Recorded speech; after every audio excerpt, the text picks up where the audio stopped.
नमस्कार साथियों, आपके अपने YouTube चैनल कॉन्सेप्चुअल पढ़ाई में आपका स्वागत है। साथियों, आपको पता होगा कल अपन ने रसायन विज्ञान का परिचय वाला चैप्टर एकदम अच्छे लेवल से पढ़ा था और मैं आपको ये बता देना चाहता हूँ कि चाहे इस वीडियो को आप 1 साल बाद देखो, चाहे 6 महीने बाद देखो, चाहे आप 2 साल बाद देखो, इस वीडियो को इस प्रकार से डिजाइन किया जाएगा कि आप किसी भी लेवल की एग्ज़ाम की तैयारी कर रहे हो, चाहे एसएससी हो, चाहे रेलवे हो, चाहे कोई और डिफेंस एग्ज़ाम हो, चाहे आर्मी हो, कोई भी XYZ एग्ज़ाम हो जो इस इंडिया के अंदर होती है और जिसके अंदर अपना सिलेबस दिया हुआ है, वो सारी चीज़ें यहाँ कवर करवाई जाएगी।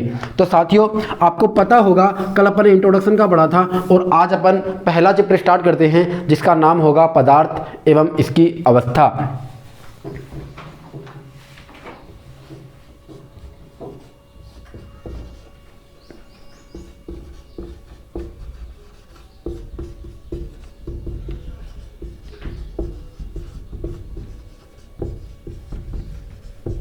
चैप्टर का नाम अपने पास है मैटर एंड इट्स स्टेट्स।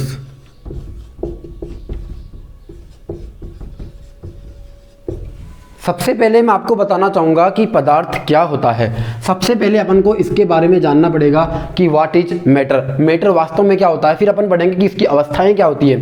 देखो, सबसे पहले अगर मैं बात करूँ कि वास्तव में पदार्थ होता क्या है, वास्तव में पदार्थ या मैटर क्या होता है, सबसे पहले अपन उसके बारे में जानने की कोशिश करेंगे। इस यूनिवर्स के अंदर, इस ब्रह्मांड के अंदर ऐसी कोई भी चीज़ जिसको अपन अपनी आंखों से देख सकते हैं या फिर अपन उसको किसी न किसी ज्ञानेंद्रियों के द्वारा महसूस कर सकते हैं, वो क्या कहलाएगी? वो पदार्थ कहलाएगी। कहने का मतलब मैंने पहला पॉइंट आपको क्या बताया?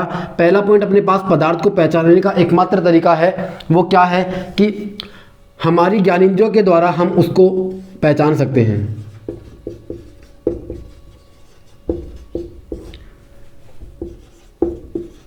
हमारी ज्ञानेंद्रियों के द्वारा हम उसे अनुभव कर सकते हैं। अगर दूसरा पॉइंट मैं बात करूं कि पदार्थ अपन किसको कहेंगे, अपन पदार्थ उसको कहेंगे जिसका कोई ना कोई क्या हो, निश्चित द्रव्यमान हो। कहने का मतलब अगर उसकी कोई ना कोई मास जरूर होगा, उसका कोई ना कोई द्रव्यमान जरूर होगा। अगर मैं 3 नंबर के पॉइंट की बात करूं कि अपने पास पदार्थ क्या होता है, देखो मैंने आपको बताया कि कोई भी पदार्थ वो होता है जिसको हम अपन ज्ञानेंद्रियों के द्वारा महसूस कर सकते हैं या फिर जिसका इस यूनिवर्स में कोई ना कोई द्रव्यमान होता हो या फिर उसके अंदर किसका गुण हो, बताओ, उसके अंदर जड़त्व का गुण हो। इसका मतलब उसके अंदर किसका गुण होना चाहिए? इनर्शिया का गुण होना चाहिए। अब मैं आपको डिटेल में बताऊंगा कि इनर्शिया क्या होता है और मैं आगे बताऊंगा आपको 4 नंबर का पॉइंट कि अपन पदार्थ किसको कहते हैं। पदार्थ अपन उसको कहेंगे जिसका कोई ना कोई आयतन जरूर हो, इस दुनिया के अंदर वो स्थान घेरे। कहने का मतलब उसका कोई ना कोई इस दुनिया में स्थान घेरती हो या फिर उसका कोई ना कोई आयतन हो, वो सारी की सारी चीजें क्या कहलाती है? पदार्थ कहलाती है। जैसे मैं आपको एग्जांपल दूं, ये मेरे पास हाथ में मार्कर है, ये मेरे पास हाथ में मार्कर है। आप देख सकते हो कि अपन इस मार्कर को अपनी आंखों से देख सकते हैं। इसका मतलब अपन अपने ज्ञानेंद्रियों के द्वारा इसका अनुभव कर सकते हैं। फिर मैं आपको बताऊं कि इसका द्रव्यमान क्या बोलते हैं। ये एक प्रकार का पदार्थ है और आप जानते होंगे इसका कोई ना कोई द्रव्यमान जरूर होता होगा, चाहे ये 10 ग्राम का ही क्यों ना हो, लेकिन इसका द्रव्यमान जरूर होता है। फिर मैं बात करूं कि जड़त्व क्या होता है, जड़ता क्या होती है। सपोज करो कि यहाँ कोई ब्लॉक रखा हुआ है। सपोज करना है कि आपको पास यहाँ एक कोई ब्लॉक रखा हुआ है इस प्रकार से। जब आप इस ब्लॉक को यहां हाथ से पुश करोगे, अगर ये जितना भारी होगा, अपन को उसको खिसकाने में उतना ही कष्ट होगा। कहने का मतलब ये है कि जड़ता अपन उसको कहते हैं जो गति का क्या कर दे, विरोध करे, वो चलने में असमर्थ हो। जैसे अगर मान लो कि 10 kg का होता और कोई मेरे पास 10 ग्राम का होता, तो अपन उसको अपनी फूंक से भी उड़ा सकते थे और ये 10 किलो को अपन को हाथ से उठाना पड़ेगा, आगे ले जाकर के रखना पड़ेगा। कहने का मतलब सीधा सिंपल सा यही है कि जड़त्व का गुण इसके अंदर होना चाहिए। जैसे मेरे पास वायु होती है, मैंने मार्कर बताया आपको, उसी प्रकार से क्या होती है? वायु होती है। वायु को अपन अपनी आंखों से देख नहीं सकते हैं, लेकिन हम उसकी गति को अपने ज्ञानेंद्रियों के द्वारा महसूस जरूर कर सकते हैं कि हाँ, हवा चल रही है कि नहीं चल रही है, और उसका कोई ना कोई द्रव्यमान भी होता है। अब ये चीजें किसी को हजम नहीं होगी कि वायु का द्रव्यमान कैसा होता है। आपको पता होगा कि कुछ महानुभाव ऐसे भी होते हैं जो वायु की चंद गैसों को किसी गुब्बारों में भरकर बेच भी देते हैं। इसका मतलब इसको अपन ने किसी न किसी गुब्बारे में डाला है वायु को, तो डेफिनेटली उसका कोई ना कोई द्रव्यमान जरूर होगा।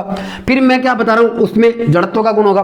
फिर मैं क्या बता रहा हूँ कि वो कोई ना कोई इस दुनिया में स्थान भी घेरती होगी। जैसे मैंने ये ब्लॉक बनाया यहाँ, तो इस दुनिया में कहीं ना कहीं अगर पड़ा है तो डेफिनेटली इस दुनिया में कहीं ना कहीं स्थान घेरेगा। फिर मैं अगर बात करूँ, इसका डेफिनेटली कुछ ना कुछ आयतन भी होगा। जैसे इस गुब्बारे के अंदर अपन ने हवा भरी है, तो ये जो हवा अपन ने भरी है इसका कोई ना कोई आयतन भी होगा। इसका मतलब पदार्थ अपन किसको कहेंगे, ये मैंने आपको डिटेल में बताया है। आप एक लाइन में इसकी परिभाषा लिख सकते थे कि पदार्थ क्या होता है। पदार्थ हम उसको कहेंगे जो इस ब्रह्मांड के अंदर स्थान घेरता हो, उसका कोई ना कोई आयतन होता हो, या फिर उसका कोई ना कोई द्रव्यमान हो, और जो हमारी ज्ञानेंद्रियों के द्वारा महसूस किया जा सके, क्या कहलाता है, पदार्थ कहलाता है। और उम्मीद करता हूं आपको इसकी परिभाषा समझ आई होगी। अब मैं आपको आगे बताता हूं कि चीजें अपने पास क्या होती है। जैसे इसके लक्षण मुझे बताने हैं आपको कि कैसे पता चलेगा कि ये पदार्थ होता है, पदार्थ के अंदर क्या खास बातें होती है, वो मैं आपको बताऊंगा।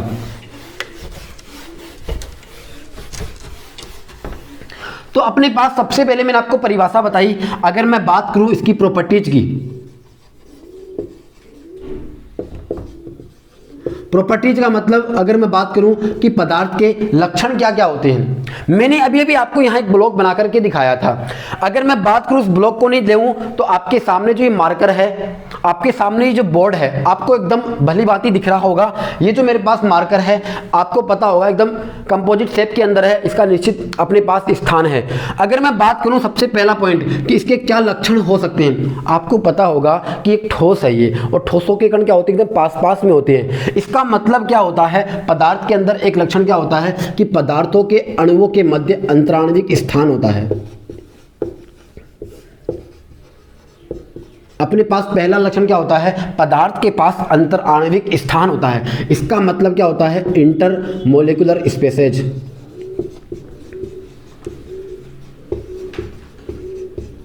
इसके पास क्या होता है, इंटर मोलिकुलर स्पेस होता है। अगर मैं 2 नंबर की बात करूं, पदार्थ के पास और क्या लक्षण होते हैं, पदार्थ के पास अंतराण्विक बल होता है। मैं आपको डिटेल में बताऊंगा कि अंतराण्विक बल क्या होता है और अंतराण्विक स्थान क्या होता है। इसको अपन बोल देंगे इंटरमोलिकुलर फोर्स। अगर मैं 3 नंबर के पॉइंट की बात करूं कि पदार्थ के अपने पास और क्या लक्षण हो सकते हैं, अगर मैं बात करूं, एक चीज गौर करना कि पदार्थ के अंदर किसका गुण होता है, इसके अंदर गतिशीलता का गुण होता है। इसका मतलब इसमें मोबिलिटी का गुण होता है। कहने का मतलब यह है कि पदार्थ के कण क्या करते हैं, गति करते हैं। इसमें मोबिलिटी का गुण होता है, इसके अंदर गतिशीलता का गुण होता है। अगर मैं 4 नंबर के पॉइंट की बात करूं, अगर मान लो कि तापमान बढ़ा दिया जाए, यदि तापमान बढ़ा दिया जाए तो पदार्थ की जो गतिशीलता है वो भी क्या होती है, बढ़ जाती है।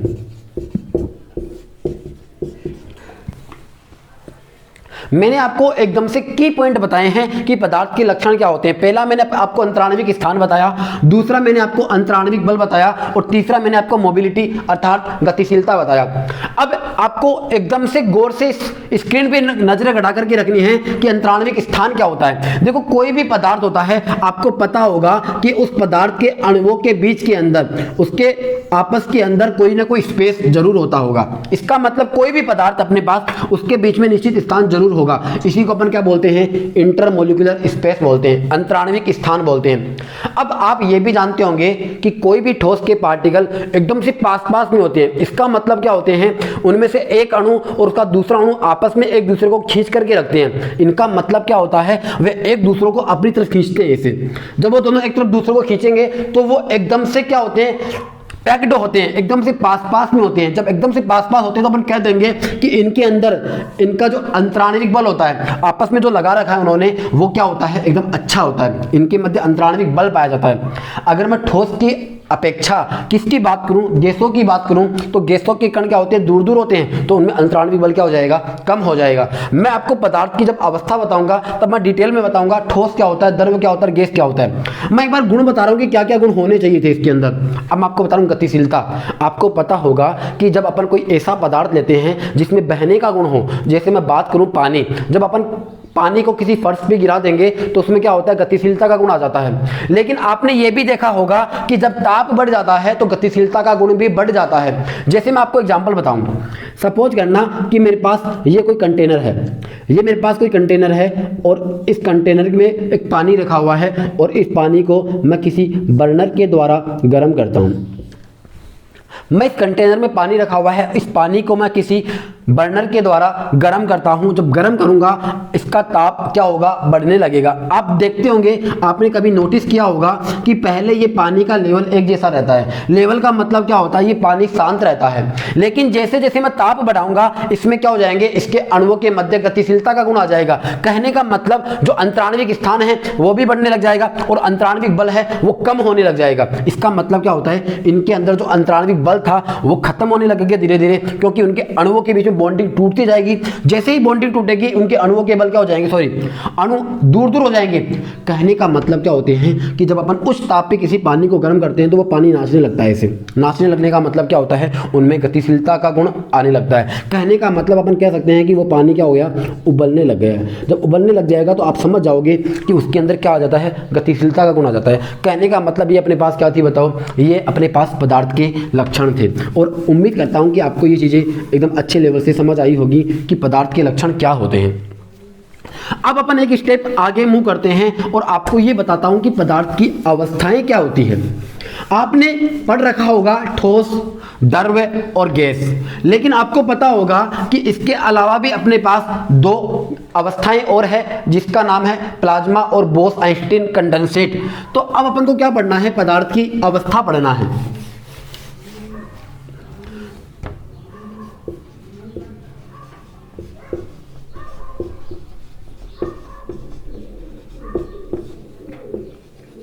पदार्थ की अवस्था। अब एकदम से सिंपल वे में अपन को समझने की कोशिश करना है कि पदार्थ की अवस्था क्या होती है। Matter of states, matter of states, पदार्थ की अवस्था अपन को जाननी है। अब ये पदार्थ की अवस्थाओं को अपन दो तरीके से डिवाइड करते हैं। एक तो अपन बोलते हैं भौतिक आधार पर, एक अपन बोलते हैं रासायनिक आधार पर। बेसिस ऑफ फिजिकल स्टेट, कहने का मतलब भौतिक अवस्था के आधार पर।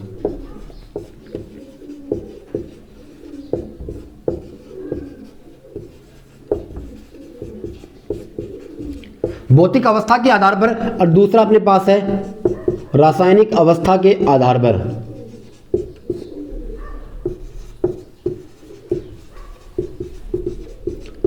अब जो इंग्लिश मीडियम वाले बच्चे हैं वो इनको क्या लिखेंगे, on the basis of physical state, on the basis of physical state, on the basis of chemical states, मतलब रासायनिक अवस्था के आधार पर अपन इसको बांट सकते हैं। अब अपन आगे मूव करें तो भौतिक अवस्था के आधार पर अवस्थाएं कितने प्रकार की होती है, तो ये फर्दर डिवाइड होती है। और ये फर्दर कितने भागों में डिवाइड होती है, ये टोटल 5 भागों में डिवाइड होती है। देखो सबसे पहले अपने पास क्या हो जाएगा, ठोस। दूसरा अपने पास क्या हो जाएगा, द्रव, जिसको अपन LIQUID लिक्विड बोलते हैं। 3 नंबर पे अपने पास क्या आ जाएगा, गैस, जिसको इंग्लिश में भी गैस ही बोलते हैं। 4 नंबर पे अपने पास अवस्था का नाम है प्लाज्मा, जिसको इंग्लिश में भी प्लाज्मा ही बोलते हैं। 6 नंबर पे मेरे पास है बोस आइंस्टीन कंडेंसेट। क्या बोलते हैं अपन, बोस आइंस्टीन कंडेंसेट बोलते हैं। अब मैं अगर बात करूं रासायनिक अवस्था के आधार पर अपने पास कितने प्रकार की होती है पदार्थ की अवस्थाएं, ये अगर मैं बात करूं तो 3 प्रकार की होती है। वो 3 कौन कौन से प्रकार है वो आप ध्यान से देखना एक बार। 1 नंबर का अपने पास है तत्व, जिसको अपन क्या बोलते हैं, एलिमेंट बोलते हैं, जिसको अपन क्या बोलते हैं साथियों, एलिमेंट बोलते हैं। अगर मैं इनका फर्दर डिवाइड करूं तो तत्व कितने प्रकार के होते हैं, तत्व 3 प्रकार के होते हैं। एक अपने पास होता है धातु, जिसको अपन क्या बोलते हैं, मेटल बोलते हैं। 2 नंबर पे अपने पास क्या होता है साथियों, वो होता है अधातु, जिसको अपन क्या बोलते हैं, नॉन मेटल बोलते हैं। 3 नंबर पे अपने पास साथियों क्या होता है, उपधातु होता है, जिसको अपन इंग्लिश में क्या बोलते हैं, मेटेलॉइड बोलते हैं। अब मैं अगर बात करूं रासायनिक अवस्था के आधार पर 2 नंबर की अपने पास अवस्था का नाम क्या है, जिसको अपन क्या बोलते हैं, यौगिक बोलते हैं। क्या बोलते हैं साथियों, यौगिक बोलते हैं। अब यौगिक भी फर्दर 2 भागों में डिवाइड हो जाता है, इसको अपन इंग्लिश में बोलते हैं कंपाउंड। यौगिक भी फर्दर 2 भागों में डिवाइड हो जाता है। वो कौन कौन से 2 भाग हैं वो एक बार आप गौर से देखना। एक का नाम अपने पास कार्बनिक यौगिक, इसका मतलब ऑर्गेनिक कंपाउंड, जिसका अपने पास नाम क्या है, ऑर्गेनिक कंपाउंड। अगर मैं 2 नंबर की बात करूं तो अपने पास होता है अकार्बनिक यौगिक, कहने का मतलब इनऑर्गेनिक कंपाउंड, ये अपने पास हो गया अकार्बनिक। अब मैं अगर बात करूं 3 नंबर पे अपने पास रासायनिक अवस्था के आधार पर कौन सा प्रकार होता है, वो अपने पास होता है साथियों मिश्रण, जिसको अपन इंग्लिश में मिक्सचर बोलते हैं। और ये भी 2 प्रकार के होते हैं। वो कौन से 2 प्रकार है, मैं यहां लिख रहा हूं ऊपर। वो कौन से 2 प्रकार है, वो होते हैं, एक तो अपने पास होता है विषमांगी, पहला अपने पास होता है समांगी मिश्रण, जिसको अपन होमोजीनियस बोलते हैं, जिसको अपन होमोजीनियस मिक्सचर बोलते हैं। अगर मैं 2 नंबर की बात करूं तो अपने पास कौन सा होता है साथियों, ये होता है विषमांगी मिश्रण, और जिसको अपन इंग्लिश में क्या बोलते हैं साथियों, हेट्रोजीनियस मिक्सचर बोलते हैं। एक बार आप इन सबको एक बार कॉपी में लिखिए और इतने देर में मैं आपको मार्कर में सही डालता हूं।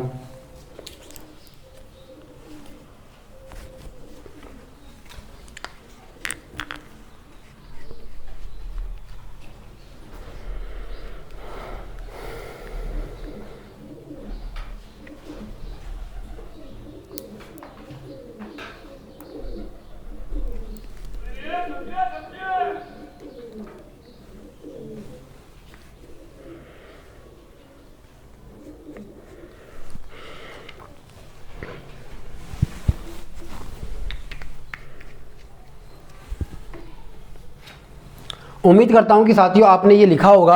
अगर आपने नहीं लिखा है तो आप इसका स्क्रीनशॉट लेकर के अपने पास रख सकते हो।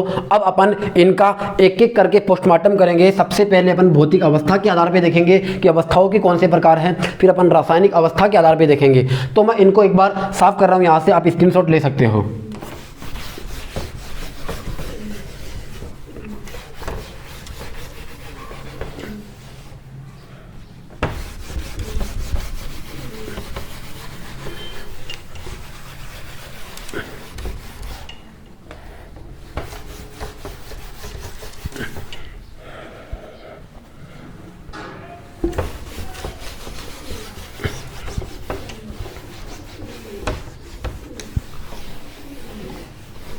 अब देखो, सबसे पहले अपन को किसके आधार पे लिखना है, भौतिक अवस्था के आधार पे लिखना है। और भौतिक अवस्था के आधार पर मैंने आपको अवस्थाएं बताई है, ठोस, द्रव, गैस, प्लाज्मा और बोस आइंस्टीन कंडेंसेट। मैं आपको ठोस, द्रव और गैस तीनों को एक साथ बढ़ाता हुआ चलूंगा। जितने भी अपने पास पॉइंट बन सकते हैं मैं उनको कोशिश करूंगा कि तीनों को एक साथ लेकर के चलें। फिर अपन प्लाज्मा अलग से और बोस आइंस्टीन अलग से एक साथ बढ़ेंगे। मैं आपको बताता हूं कि सबसे पहले ठोस क्या होता है अपने पास। तो आपको अपनी कॉपी के अंदर इसी प्रकार से लिखना है। यहां अपने पास द्रव आ जाएगा और यहां अपने पास क्या आ जाएगा, गैस आ जाएगा। देखो, सबसे पहले अगर मैं बात करूं, ठोसों के अंदर क्या होते हैं, पार्टिकल्स थोड़े दूर दूर होते हैं। ठोसों के अंदर क्या होते हैं, पार्टिकल्स, ठोसों के अंदर जो पार्टिकल्स होते हैं वो एकदम से पास पास में होते हैं।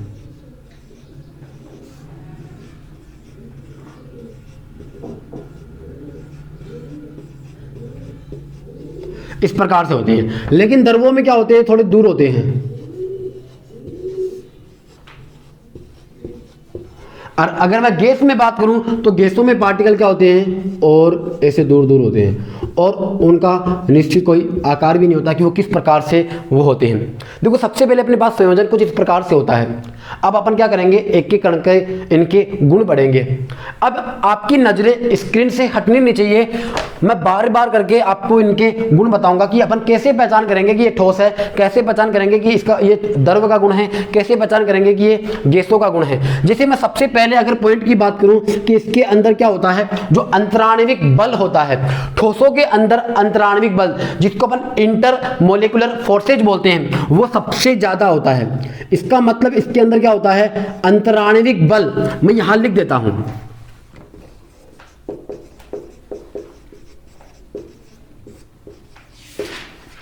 इनके अंदर अंतराण्विक बल क्या होता है, सबसे ज्यादा होता है। अब एक बार आप समझने की कोशिश करना कि इसके अंदर अंतराण्विक बल ज्यादा कैसे हुआ। जैसे मान लो कि आप अगर दैनिक जीवन में अगर आप किसी भी चीज को उठाओगे, चाहे वो कोई भी हो, जैसे मान लो कि मैं किसी पदार्थ को उठाता हूं, जैसे वो कोई ठोस है मान लो, अगर मान लो कि उसके कण पास पास में है, अगर मान लो कोई भी चीज अगर पास पास में है तो डेफिनेटली उनके बीच में लगने वाला बल भी क्या होगा, ज्यादा होगा।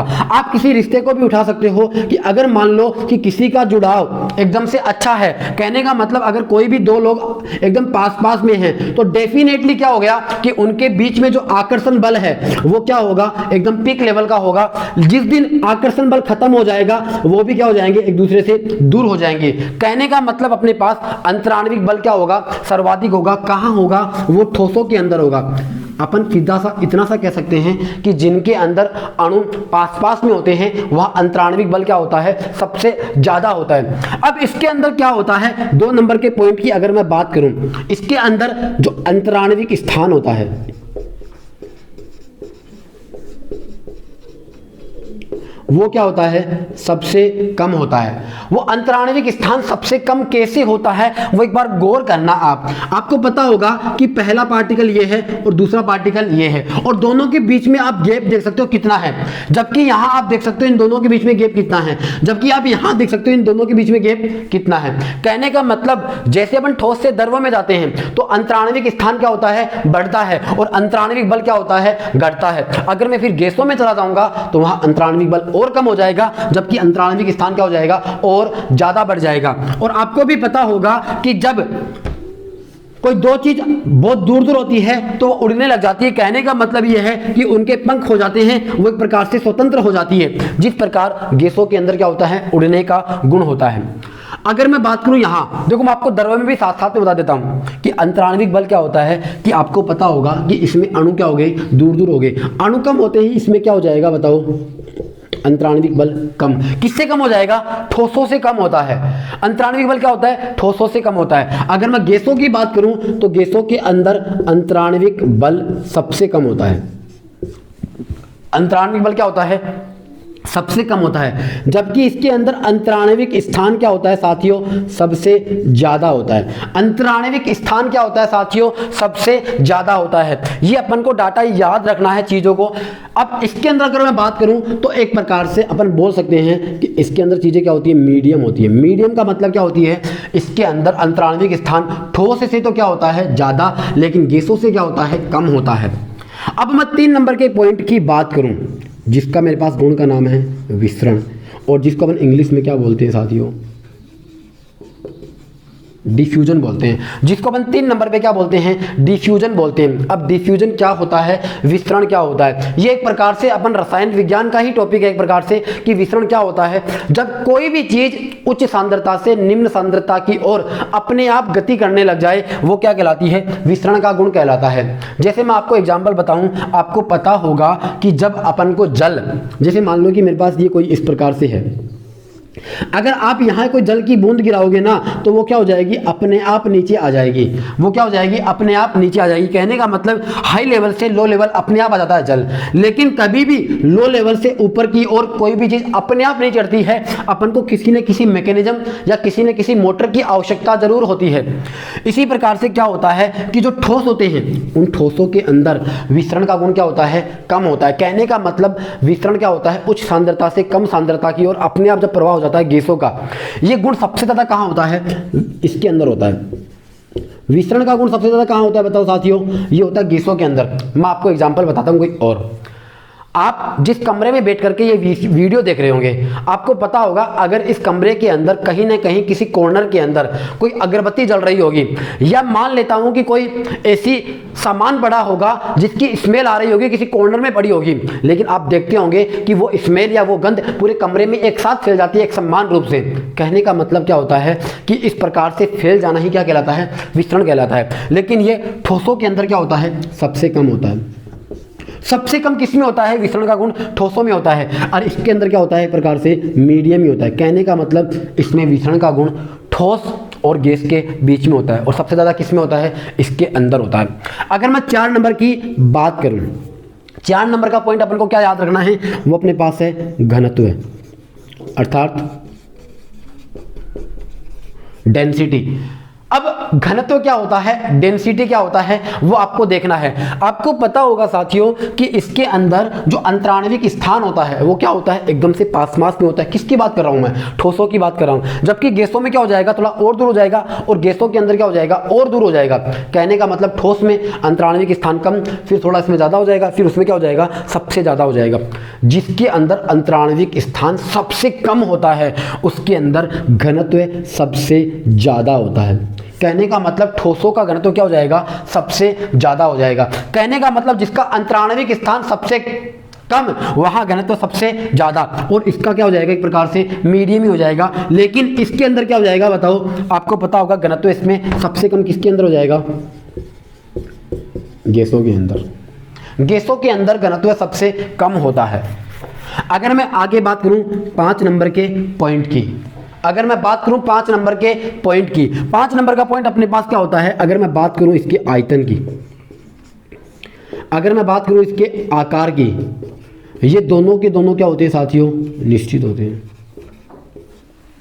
इसमें आकार और आयतन क्या होता है? निश्चित होता है। एक बार देखना, आपको ये मार्कर दिखाई दे रहा होगा, और ये मार्कर एक प्रकार से क्या होता है? ठोस होता है। अब इसका कोई ना कोई आयतन होगा, आपको पता होगा ये बेलनाकार है, और बेलन का अपन आयतन निकाल सकते हैं। आप कितने भी बार निकाल लेना, इसका आयतन समान ही रहेगा। लेकिन अगर मान लो कि इस ढक्कन को मैं यहां से निकाल दूंगा, तो हो सकता है कि डेफिनेटली इसका कुछ आयतन कम हो जाए, अलग हो जाए। लेकिन क्या होता है, अगर कोई भी ठोस होता है तो उसका आयतन क्या होता है? फिक्स होता है। लेकिन आकार भी क्या होता है? उसका फिक्स होता है। आपको की बनावट एक जैसी दिख रही होगी, ये बार बार इतना का इतना ही रहेगा। इसका मतलब इसका आयतन भी फिक्स होता है और आकार भी क्या होता है? फिक्स होता है। लेकिन मैं अगर द्रव्य की बात करूं तो द्रव्य में आयतन तो क्या होता है? आयतन तो क्या होता है? समान होता है। आयतन तो इसमें क्या होता है? समान होता है। लेकिन इसका आकार क्या होता है? अनिश्चित होता है। इसका आकार क्या होता है साथियों? अनिश्चित होता है। वो कैसे होता है आपको पता होगा। सपोज करो कि मेरे पास 1 लीटर दूध है, मेरे पास क्या है साथियों? 1 लीटर दूध है। आपको पता होगा कि मेरे पास 1 लीटर दूध है, तो डेफिनेटली इसका आयतन तो क्या हो गया बताओ? समान हो गया। आयतन तो क्या हो गया? समान हो गया। लेकिन अगर मैं इसी दूध को अगर किसी गिलास में डालूंगा तो वो आकार किसका ले लेगा? गिलास का ले लेगा। लेकिन अगर मान लो कि मैं इसी 1 लीटर दूध को किसी थाली में डालूंगा तो वो किसका आकार ले लेगा? थाली का आकार ले लेगा। अगर मान लो कि मैं इसी 1 लीटर दूध को किसी धरातल पर गिरा दूंगा तो वो क्या करेगा? कि धरातल का आकार ले लेगा, कि धरातल जिस प्रकार का भी होगा। कहने का मतलब इसमें आकार क्या होता है? अनिश्चित। लेकिन आयतन क्या होता है? इसमें निश्चित होता है, समान होता है। अगर मैं इसमें गैसों के अंदर बात करूं तो इसमें आयतन और आकार दोनों अनिश्चित होते हैं। आयतन और आकार दोनों क्या होते हैं? इसके अंदर निश्चित होते हैं। अब वो कैसे होते हैं वो मैं आपको समझाता हूं। देखो ये क्या होती है साथियों? ये गैस होती है, और गैसों का जो आयतन होता है वो फिक्स नहीं होता है, और इनका आकार भी क्या होता है? फिक्स नहीं होता है। सपोज करो कि मैंने क्या लिया? 1 किलो मैंने, या फिर 1 लीटर मैंने क्या ली? गैस ली। मैंने क्या ली बताओ? 1 लीटर मैंने गैस ली। अब एक चीज सोचना आप, ये किसी और जगह पहले कमरे में थी, और मैंने इसको क्या किया? इस गैस को किसी और जगह मैंने दूसरे पात्र में डाला, और मैंने क्या किया? इस गैस को इसके अंदर डालना चाहा। मैंने जैसे ही डाला, आपको पता होगा कि मैंने गैसें इसके अंदर डालूंगा तो कुछ गैसें तो क्या हो जाएगी? वायुमंडल में उड़ जाएगी, और कुछ गैसें क्या हो जाएगी? इसके अंदर आ जाएगी। कहने का मतलब इसका आयतन भी निश्चित नहीं रहा। अगर आपको पता होगा मैंने किसी गिलास में डाला तो आकार गिलास का हो जाएगा, किसी और चीज में अगर रूम के अंदर है तो वो आकार रूम का ले लेगा, लेगा। अगर मान लो किसी बेलन के अंदर डाली हुई है तो वो आकार बेलन का ले लेगा। इसका मतलब अपन को पता चला इसका आयतन और आकार दोनों के दोनों क्या होते हैं, अनिश्चित होते हैं। अब मैं अगर आगे मूव करूं 6 नंबर के पॉइंट की आकार की, अब देखो इसके अंदर देखो सबके क्या होते हैं, अलग अलग गुण होते हैं। जैसे मैं बात करूं ठोस के अंदर बहने के गुण की बात करूं, बहने का गुण इसके अंदर क्या होता है, मतलब फ्लो होने का गुण इसके अंदर नहीं होता। अगर मैं बात करूं इसके अंदर उड़ने का गुण होता है क्या, कहने का मतलब क्या ये ठोस से उड़ सकती है क्या, नहीं उड़ सकती। इसका मतलब क्या होता है कि केवल और केवल ठोसों के अंदर सरकाने का गुण होता है। केवल और केवल किसका गुण हो सकता है, सरकाने का गुण हो सकता है। जैसे मान लो कि मेरे पास ये मार्कर है और मार्कर आपको एकदम ठोस दिखाई दे रहा होगा। अब इस मार्कर को आपको पता होगा केवल और केवल मैं सरका सकता हूँ। अगर मान लो ये यहाँ है तो ये उड़ नहीं सकता और ये ना ही बह सकता है। इसका मतलब केवल और केवल क्या हो सकता है, सरक सकता है। अगर मैं बात करूं द्रव की तो द्रव में क्या होता है, बहने का गुण होता है केवल, ना उड़ने का होता है और ना सरकने का होता है। ये फ्लोइंग का गुण होता है, उसके अंदर बहने का गुण होता है। अगर मैं बात करूं गैसों की तो कुछ गैसों के अंदर बहने का गुण भी होता है। जैसे मान लो कि मैं बात करूं गैसे में बहने का गुण बहुत कम होता है, लेकिन इसके अंदर सबसे ज़्यादा गुण किसका होता है, उड़ने का गुण होता है। सबसे ज़्यादा क्या होती है, उड़ने का गुण होता है। अब आप इसका स्क्रीनशॉट ले सकते हो, मैं इनको यहाँ से मिटाऊंगा।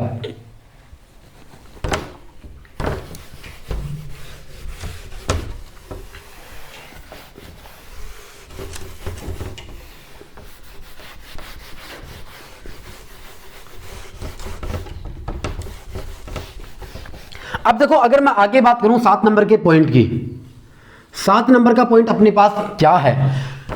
देखो क्या होता है साथियों, आपको पता होगा कि ठोसों के कण क्या होते हैं, एकदम से पास पास में होते हैं। आपने देखा होगा कि सपोज करो मेरे पास ये कोई ब्लॉक है, मेरे पास ये कोई ब्लॉक है और इसके अंदर पार्टिकल कुछ इस प्रकार से एकदम पास पास में होते हैं, एकदम से पास पास में होते हैं। जब कभी अपन इस ब्लॉक के अंदर, जब कभी अपन इस ब्लॉक के अंदर इस पार्टिकल को चोट मारते हैं, जब अपन चोट मारते हैं तो ये पार्टिकल क्या होता है, इसको चोट मारता है, ये पार्टिकल आगे वाले को, ये पार्टिकल और आगे वाले को और आगे वाले को। कहने का मतलब क्या होता है, ये आगे आगे चोट मारते जाते हैं। मैं इतना सा आपको बताना चाह रहा हूँ कि इनके बीच में क्या होता है, स्थान कम होता है। स्थान कम होता है तो इसके जो पार्टिकल्स होते हैं वो हमेशा क्या होते हैं, कभी इधर और कभी इधर, कभी इधर और कभी इधर। कहने का मतलब इनमें जो गति होती है वो किस प्रकार की होती है, वो आवर्त गति होती है। किस प्रकार की गति होती है साथियों, वो आवर्त गति होती है। कहने का मतलब पार्टिकल्स हमेशा क्या होते हैं, कभी इधर और कभी इधर, कभी इधर और कभी इधर, ऐसे ही मोशन करते हैं। इसका मतलब इसके अंदर किस प्रकार की गति होती है, दोलन गति होती है। किस प्रकार की गति होती है साथियों, दोलन गति होती है। अब क्या होता है, ये जो द्रव होता है अपने पास, इस द्रव के अंदर आपको पता होगा ये द्रव क्या होता है, इस द्रव के अंदर अलग प्रकार की गति पाई जाएगी। कहने का मतलब इसमें स्थान क्या होता है, ज़्यादा होता है। अब अगर स्थान अगर ज़्यादा होगा, अगर इसके अंदर स्थान ज़्यादा होगा, मुझे एक चीज़ बताओ आप, मैंने आपको क्या बताया, एक ठोस बताया, और ठोसों के अंदर जो पार्टिकल्स होते हैं उनके बीच में स्पेस क्या होता है, कम होता है। जब स्पेस कम होता है तो इसके अंदर जो गति होगी, जो मोशन होगा, वो अपन को स्पष्ट रूप से दिखाई भी नहीं देगा अगर होता भी है तो।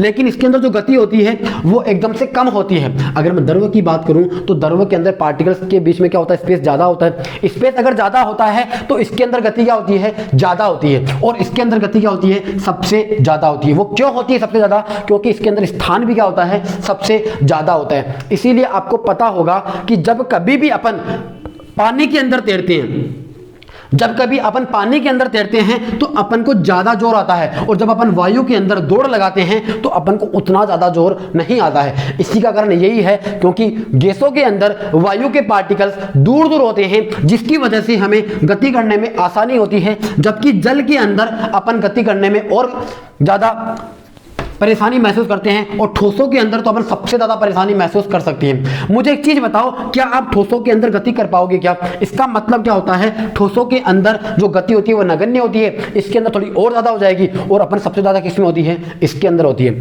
अब मैं अगर आगे बात करूँ पॉइंट का, अपने पास जो ठोस होता है उसको अपन कभी भी दबा नहीं सकते। जैसे मान लो कि मेरे पास ये मार्कर है, मुझे एक चीज बताओ, क्या आप मार्कर को इस प्रकार से दबा सकते हो क्या इसको आप संपीड़ित कर सकते हो क्या? ऐसे नहीं कर सकते। लेकिन आप जब कभी जल को संपीड़ित करोगे, जैसे मान लो कि किसी पात्र में जल डाला हुआ है, पानी डाला हुआ है, अब आप इसको इसे पुश करोगे, है ना, आपको लगेगा कि क्या ये पुश हो रहा है, हाँ आपको महसूस होगा कि पुश हो रहा है। लेकिन क्या होता है साथियों, जैसे सपोज करो कि यहाँ पानी है, इस स्तर तक ऐसे पानी लगा हुआ है और मैं क्या करता हूँ, इसको ऐसे दबाने की कोशिश करता हूँ। देखो कंप्रेसिबल कितना है कितना नहीं है ये मैं आपको समझाना चाह रहा हूँ एकदम सिंपल लैंग्वेज में। कहने का मतलब संपीड़ितता का गुण किस में ज्यादा होता है और किस में कम होता है ये मैं आपको समझाने की कोशिश कर रहा हूँ। ये पानी होता है इसके अंदर, इसको मैं दबाने की कोशिश करूंगा तो कुछ स्तर तक ये दबने की कोशिश करेगा, लेकिन ठोस दबने की कोशिश नहीं करेगा। उसका कारण क्या होता है कि ठोसों के बीच में स्थान क्या होता है, पहले से ही बहुत कम होता है, ये आपस में और कंप्रेस हो नहीं सकते।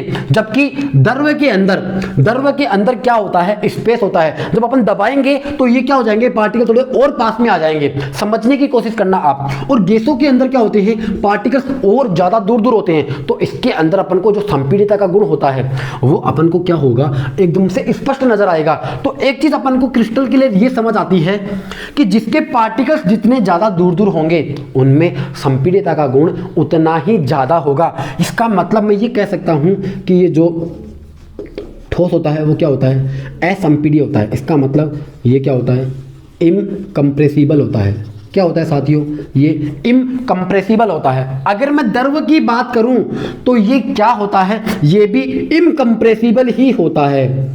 क्या होता है साथियों, ये भी इनकम्प्रेसिबल ही होता है। इसके अंदर नगण्य होता है और इसमें बहुत कम होता है। और सबसे ज्यादा कंप्रेसिबल का गुण किसमें पाया जाता है, गैसों के अंदर। तो कह सकते हैं कि ये क्या होता है, कंप्रेसिबल होता है। इसका मतलब इसमें संपीड्यता का गुण पाया जाता है। इसके अंदर किसका गुण पाया जाता है साथियों, संपीड्यता का गुण पाया जाता है। अगर मैं आगे और बात करूं गलनांक की, गलनांक की, तो गलनांक इसका क्या होता है, सबसे कम होता है और इसका गलनांक सबसे ज़्यादा होता है। कहने का मतलब मैं मेल्टिंग पॉइंट की बात कर रहा हूँ कि कौन सबसे ज़्यादा पिघला हुआ रहता है। आपको पता होगा कि गैसों के अंदर पार्टिकल दूर दूर होते हैं, तो सबसे ज़्यादा कौन पिघला हुआ रहता है, यही। इसका मतलब मैं आपको ये बताना चाह रहा हूँ कि सबसे ज़्यादा मेल्टिंग पॉइंट किसका होता है, गैसों में होता है, और सबसे कम किस में होता है, ठोसों के अंदर होता है। अब गलनांक होता क्या है, मेल्टिंग होता क्या है। अगर मैं आपको बताऊं कि सामान्य वायुमंडलीय दाब पर, वायुमंडलीय दाब क्या होना चाहिए, सामान्य होना चाहिए, ना ऊपर और ना नीचे। आपको पता होगा 1.01 एटमॉस्फेयर इतना साधारण वायुमंडलीय दाब होता है। अगर वायुमंडलीय दाब सामान्य हो, सामान्य वायुमंडलीय दाब पर अगर किसी वस्तु को अगर अपन ताप दें, अगर वो पिघलने लग जाए तो वही क्या कहलाता है, वही उसका गलनांक कहलाता है। जैसे मैं बात करूं कि 0 केल्विन के ऊपर आपको पता होगा जल भी होता है और 0 केल्विन के ऊपर क्या होता है साथियों, बर्फ भी होती है। इसका मतलब गलनांक कितना होता है, 0 केल्विन होता है। जल का गलनांक कितना हो जाएगा, 0 केल्विन, क्योंकि वो 0 केल्विन पे क्या हो जाएगा, गलना स्टार्ट हो जाएगा। तो मैंने आपको बहुत सारे गुणधर्म बताए थे ठोस, द्रव और गैसों के, और मैं उम्मीद करता हूं साथियों आपको बहुत अच्छे लेवल से चीजें समझ आई होगी। मैंने आपको मैक्सिमम लेवल टच करने की कोशिश करी है। अब आपको क्या करना है, इन चीजों के ऊपर प्रैक्टिकली काम करना है। आपको आपके आसपास जो भी ऑब्जेक्टिव किताब है आपको उनको लगाना है कि इसके ऊपर कितने पर्सन्स बन सकते हैं और किस प्रकार से आपके साथ लैंग्वेज को घुमा करके आपके लिए पर्सन्स बनाए जा सकते हैं। आपको उनके ऊपर काम करना होगा, तभी आपका बेड़ा पार हो पाएगा, नहीं आपका काम हो नहीं पाएगा। तो मैंने आपको ठोस, द्रव और गैसों के ऊपर लगभग 10 के आसपास गुण बताए हैं। अगर कुछ एक आध रह भी गए हैं तो वो डेफिनेटली इन्हें कहीं से आपको समझ आ जाएंगे चीजों के अंदर, लेकिन आपका एक भी पर्सन इसके अलावा आएगा नहीं। मैंने हर लेवल यहां टच कर दिया है। अब मैं अगर बात करूं 4 नंबर की मेरे पास अवस्था कौन सी है, मैंने आपको बताया 4 नंबर की अवस्था मेरे पास क्या है, प्लाज्मा। 4 नंबर की मेरे पास अवस्था का नाम क्या होता है साथियों, प्लाज्मा होता है। 4 नंबर की मेरे पास अवस्था का नाम क्या है साथियों, प्लाज्मा है। अब प्लाज्मा क्या होती है ये अपन को गौर से पढ़ना है, एकदम ध्यान से इम्तिहान के साथ चीजों को सीखना है, क्योंकि जो ठोस और द्रव और गैस होती है वो आप बेसिकली अपने नेचर में देख पाते हो, लेकिन प्लाज्मा और आगे वाली जो बोस आइंस्टीन कंडेंसेट है इसको अपन बेसिकली देख नहीं पाते हैं। इसीलिए ये थोड़ी सी टिपिकल होती पढ़नी भी, और मैं आपके लिए चीजों को आसान बनाऊंगा कि प्लाज्मा क्या होता है। अब देखो मैं आपको बताता हूं कि आप कोई भी गैस उठा लेना, जब आप, जैसे मैंने आपको बताया कि गैसों के अंदर क्या होता है, सबसे ज़्यादा उड़ने का गुण होता है। सबसे ज़्यादा क्या होता है? उड़ने का गुण होता है। अगर मान लो कि मैंने आपको ये भी बताया था कि सबसे कम घनत्व किसका होता है? गैसों का ही होता है। और सबसे कम घनत्व किसका होता है? गैसों का ही होता है। लेकिन सबसे ज़्यादा किसका होता है? ठोसों का होता है। कहने का मतलब क्या होता है, मेरे पास कोई भी गैस ले लो आप, XYZ कोई भी गैस ले लो, उसका घनत्व क्या होता है? कम होता है। लेकिन क्या होता है, जब अपन तापमान बढ़ाते हैं ना, जब अपन तापमान बढ़ाते हैं तो घनत्व क्या हो जाता है? और ज़्यादा घट जाता है। क्या होता है साथियों, जब मैं तापमान को बढ़ाऊंगा तो घनत्व क्या होता है? और ज़्यादा, तापमान को बढ़ाने से घनत्व बहुत ज़्यादा कम हो जाता है। जब कोई चीज़ बहुत ज़्यादा कम हो जाएगी ना, तो उसमें गैसों के कण होते हैं, बहुत जल्दी ऐसे ऐसे गति करेंगे। जब बहुत जल्दी एक दूसरे के ऊपर गति करेंगे रैंडमली, तो गति करने से क्या होते हैं? गैसों के कण आपस में ही टकरा जाते हैं। एक गैस का पार्टिकल दूसरे गैस के पार्टिकल से टकरा जाएगा। टकराने से क्या होते हैं? वो गैस के कण आयनीकृत हो जाते हैं। कहने का मतलब गैस के कण आयनों में टूट जाते हैं, या तो धनात्मक या फिर ऋणात्मक। जब भी धनात्मक और ऋणात्मक आयनों में टूट जाते हैं, तो उनके बीच में जब टकराव होता है, तो उस समय हल्की सी चमक उत्पन्न होती है। उसी चमक की वजह से अपन उस अवस्था को क्या बोलते हैं? प्लाज्मा बोलते हैं। जैसे मैं आपको एक बार समझाने की कोशिश करता हूं, कोई एकदम जीवंत उदाहरण लेता हूं जो आप दैनिक जीवन में देखते हो। कभी आपने जीवन में लोहे को गर्म होते देखा होगा? कभी आपने जीवन में लोहे को गर्म होते देखा होगा? वैसे लोहे का घनत्व तो बहुत ज़्यादा होता है, लेकिन मैं आपके सामने कुछ एग्जाम्पल प्रस्तुत कर रहा हूं, आप समझने की कोशिश करना। जब अपन लोहे को गर्म करते हैं, जब लोहा एकदम उच्च ताप पर गर्म हो जाता है, तो आप देखते होंगे उसका रंग एकदम लाल हो जाता है। कैसा हो जाता है साथियों? एकदम लाल हो जाता है।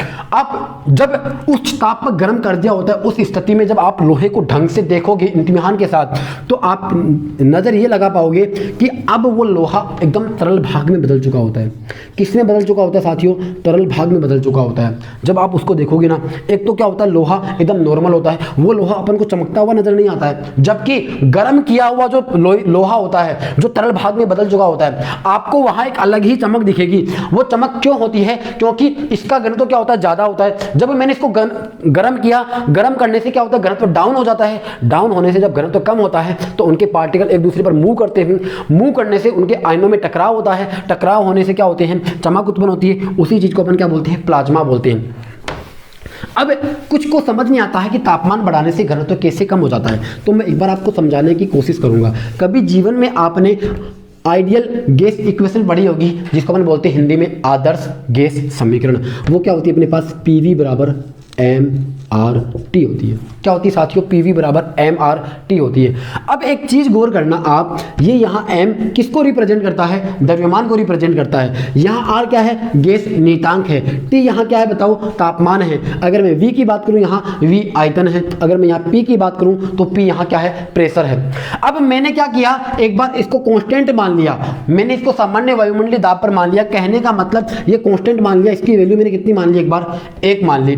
और आप ये भी जानते होंगे कि जो गैस नियतांक होता है, ये पहले से ही क्या होता है? एक नियतांक वैल्यू होती है। कहने का मतलब मुझे पता चला कि P भी नियतांक हो गया, ये भी नियतांक हो गया। अब मैं इसको, इस फॉर्मूले को कुछ इस प्रकार से डिजाइन भी तो कर सकता हूं मैं। V बराबर MRT बट्टा P, या फिर मैं इसको इस प्रकार से डिजाइन कर सकता हूं कि P बराबर क्या होता है? M बट्टा V R गुणा T। मैं इसको देखो इस प्रकार से लिख सकता हूं कि P को मैंने वहां ले गया, जब ये V बट्टा में जाएगा तो एक फॉर्मूला क्या बन गया? मुझे एक चीज बताओ आप, ये बन गया द्रव्यमान बट्टा आयतन, क्योंकि M का मतलब क्या होता है? द्रव्यमान, और V का मतलब क्या होता है साथियों? आयतन होता है। क्या होता है साथियों? V का मतलब होता है आयतन। जब V का मतलब आयतन होता है, तो आप ये फॉर्मूला जानते होंगे कि द्रव्यमान बट्टा आयतन क्या कहलाता है? द्रव्यमान बट्टा आयतन क्या कहलाता है? घनत्व कहलाता है। इसका मतलब मेरे पास P बराबर क्या आ गया? रो आर टी आ गया। मेरे पास P बराबर क्या आ गया? सॉरी साथियों, रो आर टी आ गया। और अभी अभी मैंने आपको क्या बताया है कि R भी नियतांक है और P भी मैंने क्या मान लिया? नियतांक मान लिया। मैंने इसको घटाना और बढ़ाना नहीं है। जब ये दोनों नियतांक है, तो क्या मैं इसको 1 मान लेता हूँ, इसको P, और इसको भी मैं एक बार 1 मान लेता हूँ, तो ये आ गया मेरे पास 1 बराबर रो इंटू टी। तो यहाँ पे T बराबर क्या आ जाएगा साथियों? 1 अपॉन रो हो जाएगा। इसका मतलब 1 अपॉन रो हो जाएगा। इसका मतलब ये मेरे पास क्या है साथियों? ये मेरे पास से घनत्व है। ये मेरे पास साथियों क्या है, घनत्व, और ये मेरे पास क्या है साथियों, तापमान है। जब कभी भी आप इस घनत्व को बढ़ाओगे तो तापमान क्या हो जाएगा, कम हो जाएगा। इसका मतलब ये इनवर्सली प्रोपोर्शनल हुआ कि नहीं हुआ, बताओ।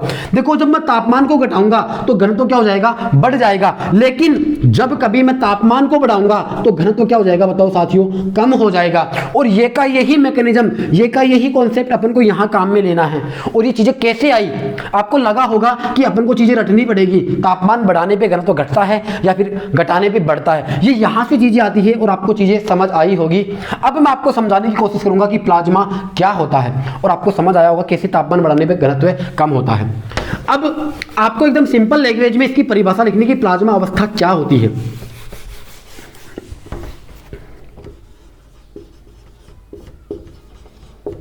किसी भी गैस को या फिर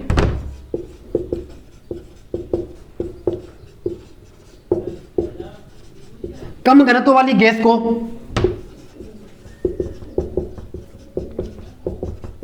उच्च तापमान पर गर्म करने पर, उच्च तापमान पर गर्म करने पर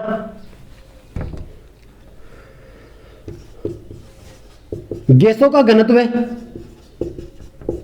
और ज्यादा घट जाता है, गैसों का घनत्व और ज्यादा घट जाता है।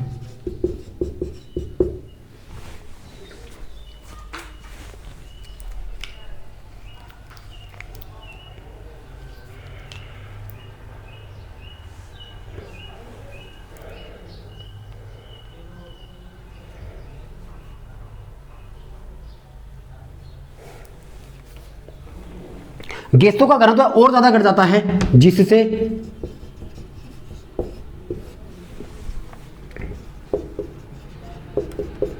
गैसों के कणों के मध्य यादृच्छिक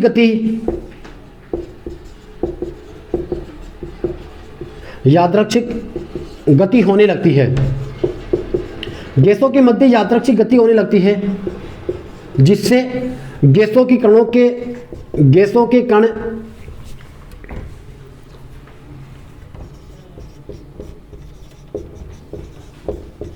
आपस में टकराते हैं और एक चमक उत्पन्न होती है।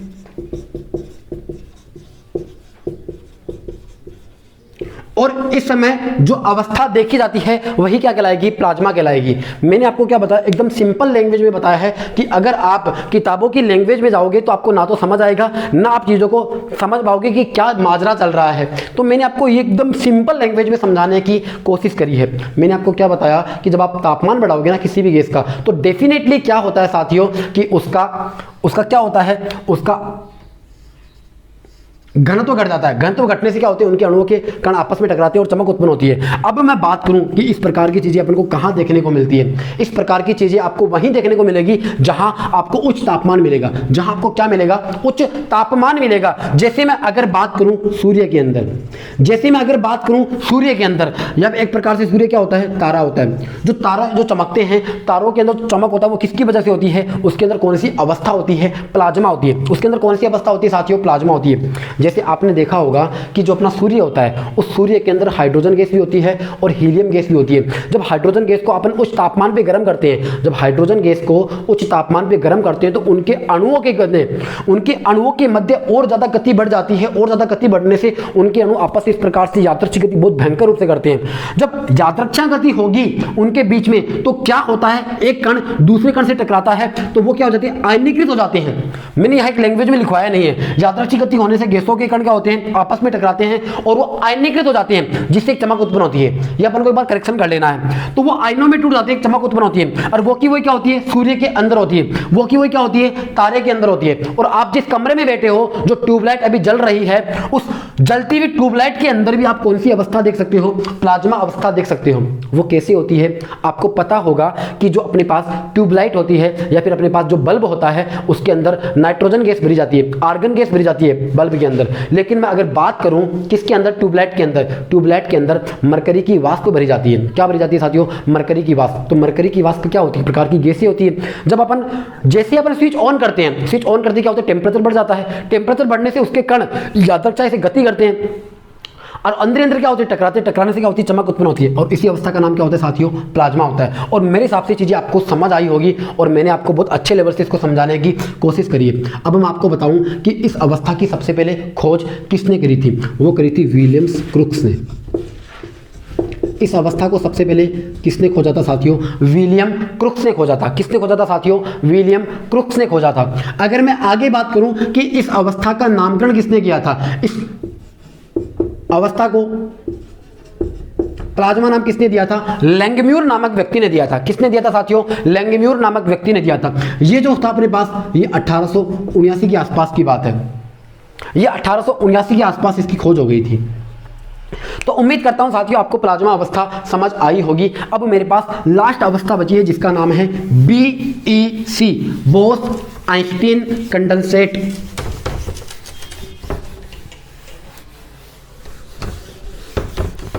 मेरे पास लास्ट अवस्था बची है जिसका नाम है 5 नंबर पे BEC, जिसका नाम होता है बोस आइंस्टीन कंडेंसेट। देखो बी से तो हो जाएगा बोस, जो किसके नाम पर आया है, सत्येंद्र नाथ बोस के नाम पर, जो भारत के बहुत बड़े वैज्ञानिक हुए हैं। और इसका ये कहाँ से आया है, आइंस्टीन के नाम से आया है, तो बोस आइंस्टीन कंडेंसेट। और कंडेंसेट का मतलब आप जानते होंगे, कंडेंसेट का मतलब होता है संघनन, तो मैं यहाँ कंडेंसेट ही लिख देता हूँ, बोस आइंस्टीन कंडेंसेट। अब एक चीज गौर करना कि BEC अवस्था क्या होती है। ये बेसिकली ये एक ऐसी अवस्था है जो अपन दैनिक जीवन में नहीं देख सकते हैं। ये एकमात्र ऐसी अवस्था है वर्तमान में जो केवल और केवल प्रयोगशाला में ही संपन्न हो पाती है। अपन दैनिक जीवन में इसको बहुत कम देखते हैं, बहुत कम, ना के बराबर देखते हैं, अपन देख भी नहीं पाते हैं। इसके पीछे का मैं आपको कारण बताऊंगा कि अपन ऐसा क्यों नहीं कर पाते हैं, क्यों अपन इसको देख नहीं पाते हैं। देखो ये BEC अवस्था के बारे में अगर मैं बात करूं, सबसे पहले क्या हुआ था कि 1920 के आसपास सत्येंद्र नाथ बोस के मन में एक विचार आया। उसने एक बोसोन कण की खोज करी थी और उसी बोसोन कण की खोज के लिए उसके दिमाग में भयंकर एक विचार चल रहा था कि इस कण से एक अवस्था को खोजा जा सकता है, इस कण से एक अवस्था को खोजा जा सकता है। इसका मतलब इस अवस्था के ऊपर सबसे पहले प्रयास किसके द्वारा किया गया था, सत्येंद्र नाथ बोस के द्वारा किया गया था।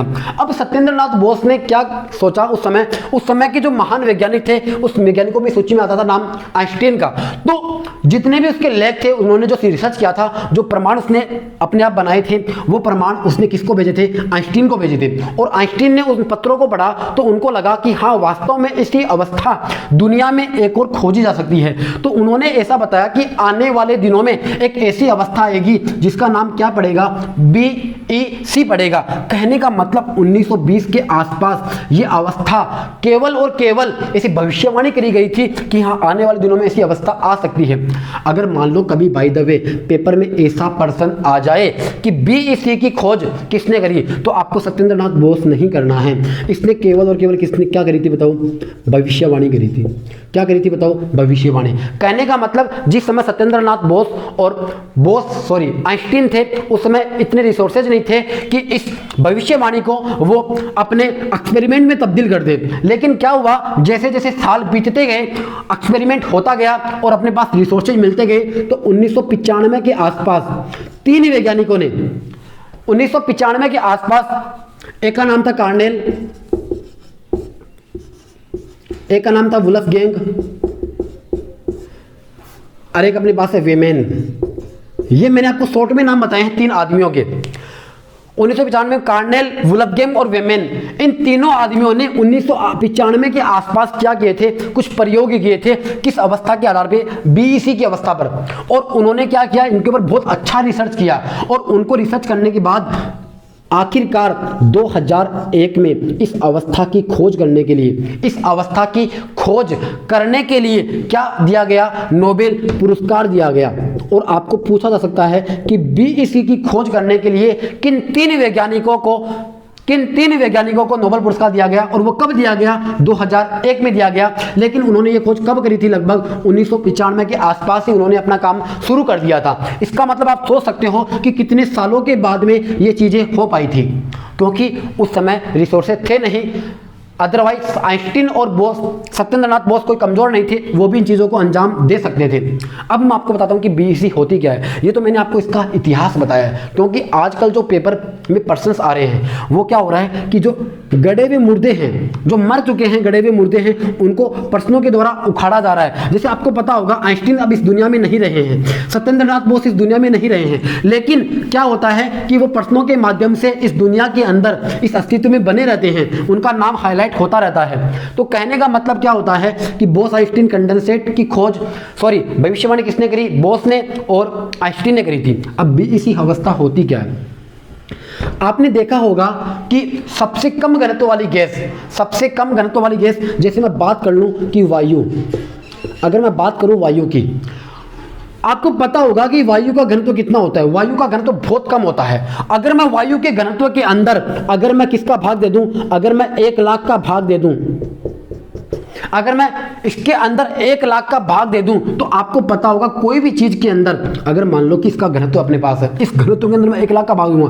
तो डेफिनेटली घनत्व क्या हो जाएगा, और ज्यादा कम हो जाएगा। और ज्यादा क्या हो जाएगा बताओ, कम हो जाएगा। इसका मतलब सबसे कम घनत्व वाली गैस को जब अचानक सबसे कम तापमान पे ठंडा कर दिया जाता है, जितना इस दुनिया के अंदर सबसे कम पॉसिबल टेम्परेचर है, सबसे कम उस ताप पे अगर ठंडा कर दिया जाए, तो ठंडा करने के बाद एक अवस्था प्राप्त होती है। उस अवस्था का नाम क्या होता है अपने पास, बीईसी। कह सकते हैं अपन कि वायु के घनत्व के 1 लाखवें भाग, वायु के घनत्व के 1 लाखवें भाग जितने कम घनत्व वाली गैस को यदि अचानक से एकदम निम्न तापमान पे ठंडा कर दिया जाए, निम्न तापमान कितना होता है, -273.15 डिग्री सेल्सियस, अगर या फिर क्या हो जाएगा 0 केल्विन, अगर इतने डिग्री सेल्सियस या फिर इतने केल्विन ताप पर अगर अचानक ठंडिया कर दिया जाए, तो जो अवस्था अपन को प्राप्त होती है वो कौन सी होती है साथियों, बीईसी होती है।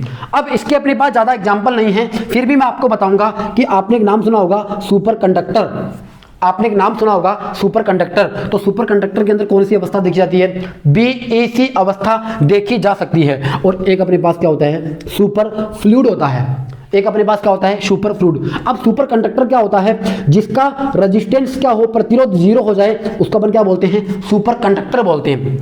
सुपर कंडक्टर किसको बोलेंगे अपन, जिसका प्रतिरोध एकदम से कम हो, एकदम 0 हो, उसको अपन क्या बोलते हैं, सुपर कंडक्टर बोलते हैं। और ये चीजें अपन आने वाले दिनों में जब अपन भौतिक विज्ञान पढ़ेंगे तो मैं आपको बताऊंगा कि कंडक्टिविटी क्या होती है, सुपर कंडक्टिविटी क्या होती है। तो आपको बस एक बार अपने जहन में इतना याद रखना है कि इसका एग्जाम्पल अपने पास ये हो सकता है, और इसके अपने पास लिमिटेड सोर्सेज है।